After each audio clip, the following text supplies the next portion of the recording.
What does a red flashing light mean on your Makita charger? So if you insert the battery and this light starts to flash red, have a look up here and it says temperature.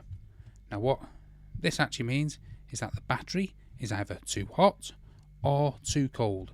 There's nothing actually wrong with your battery, it's just either overheated or been in too cold of a condition and it's not in a state ready to charge.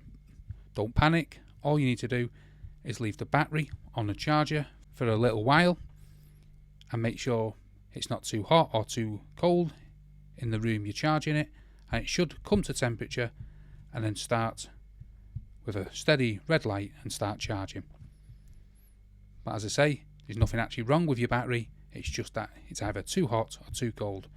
So if you've got a red flashing light on your Makita charger, don't panic, it's just your battery, it's not at the right temperature.